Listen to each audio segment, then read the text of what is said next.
DSC పేరుకి mega, మొత్తం దగ.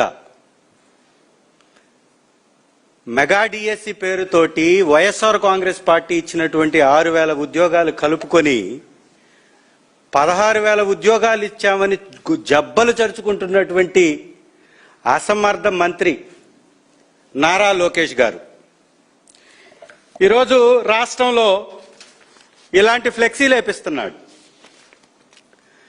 16,000 ఉద్యోగాలు వేశానని చంకలు గుద్దుకుంటున్నటువంటి నారా లోకేష్ గారు హోర్డింగుల మీద ప్రజా సొమ్ముతోటి ఇలాంటి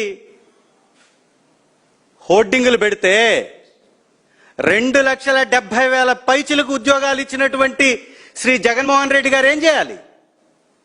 50,000 ఉద్యోగాలు ఆర్టీసీలో, 1,65,000 ఉద్యోగాలు పైచిలకు సచివాలయ వ్యవస్థలో,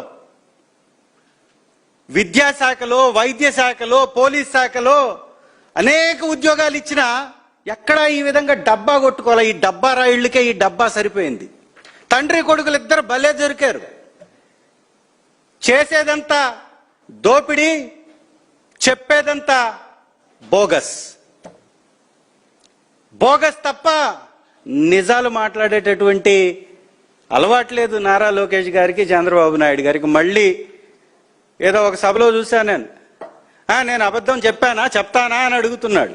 నీ జీవితంలో నిజం ఎప్పుడు చెప్పావండి చంద్రబాబు గారు?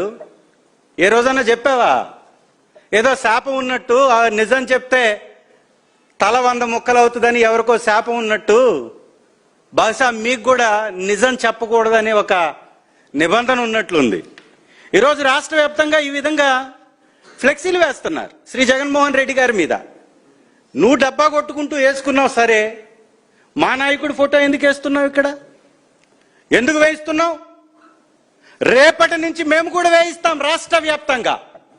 నీ కేసులకు భయపడం, నీ ఉడతూపులకు భయపడం, నువ్వు చేసేటటువంటి దుర్మార్గపు రెడ్ బుక్ అనేటటువంటి బ్లడ్ బుక్కు భయపడం, నువ్వు పారిస్తున్నటువంటి రక్తపు టేరులు ఈ రాష్ట్రంలో, ఆడబిడ్డల మానభంగాలు, మహిళలపై అఘాత్యాలు, కుప్పంలోనే చెట్టుకు గట్టేసి మహిళను కొట్టారంటే రక్షణ ఉందా?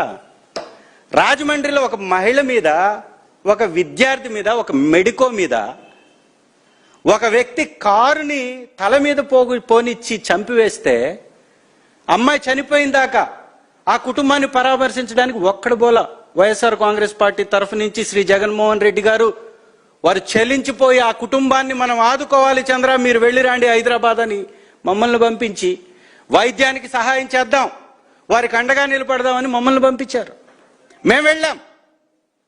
ఒక్కరికి హోంమంత్రికి కానీ ఎవరికి కూడా చలనం లేనటువంటి మొద్దు ప్రభుత్వం ఈ పని చేస్తే నీ తప్పుల మీద, నువ్వు చేస్తున్నటువంటి అరాచకాల మీద, మీరు ఆడిస్తున్నటువంటి పేకాట క్లబ్బుల మీద, మీరు అమ్మిస్తున్నటువంటి నారావారి సారా షాపుల మీద, మీరు చేయిస్తున్నటువంటి మట్టి కుంభకోణాల మీద, ఇసుక కుంభకోణాల మీద నీ ఫోటోలు కూడా వేసి మేము కూడా వేస్తాం. ఈ విధంగా మా నాయకుడిని మీరు అవమానపరిస్తే అంతగా 10ంతలు అవమానపడతారు. తస్మాత్ జాగ్రత్త.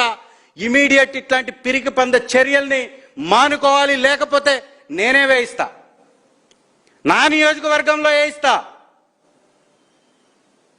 16,000 ఉద్యోగాలు ఇచ్చి పనికి మాలినటువంటి పని చేసి 30,000 పైచిలకు కంప్లైంట్లు వచ్చాయి ఈ డిఎస్సి మీద. ఇంతకు మించి చేతగానితనం, అనర్హత, అసమర్థత ఉంటుందా నారా లోకేష్?